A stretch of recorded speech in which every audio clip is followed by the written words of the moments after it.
அனைவருக்கும் வணக்கம். என் பெயர் ரா. தருண் சங்கர். நான் அச்சுதா அகாடமி மெட்ரிக் மேல்நிலைப் பள்ளியில் 6ஆம் வகுப்பு படிக்கிறேன். மகாகவி, தேசிய கவி, அமரக்கவி என பாராட்டப்பட்ட புரட்சிக்கவி பாரதியாரை பற்றி பேச வந்துள்ளேன்.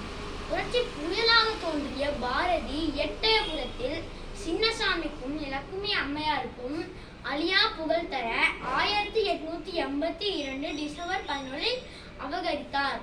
தமிழின் புலமை தனித்து தோன்றியது. ஆங்கிலம், ஹிந்தி, தெலுங்கு, மலையாளம், வங்காளம், வடமொழி ஆகிய அந்நிய மொழிகளும் அவரிடம் படைக்கலமாய் விளங்கின. விடுதலை என்பது கண் போன்றது. அவர் விடுதலை பெறாமல் பெரும் நலனை கண்ணிரண்டும் விட்டு சிக்கியம் வாங்கினால் கைகொட்டி சிரியாரோ என சாடுகிறார்.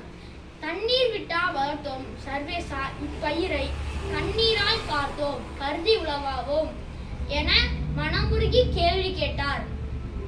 அவரது பாட்டால் பாலகரும் உணர்வு பெற்றனர், முதியவரும் இளமை பெற்று வீறு கொண்டு எழுந்தனர்.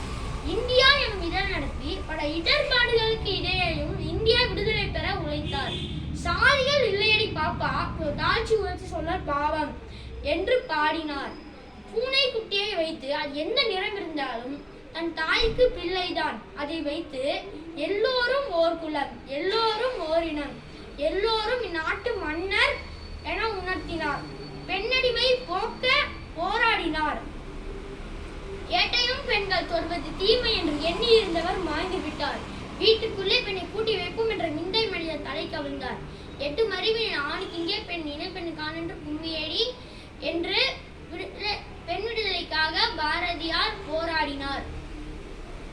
அவர் விடுதலை பெறுவதற்கு முன்பே ஆடுவோமே பல்லு பாடுவோமே, ஆனந்த சுதந்திரம் அடைந்து விட்டோமே என்று பாடிய உலகின் முதல் கவி பாரதி ஆவார்.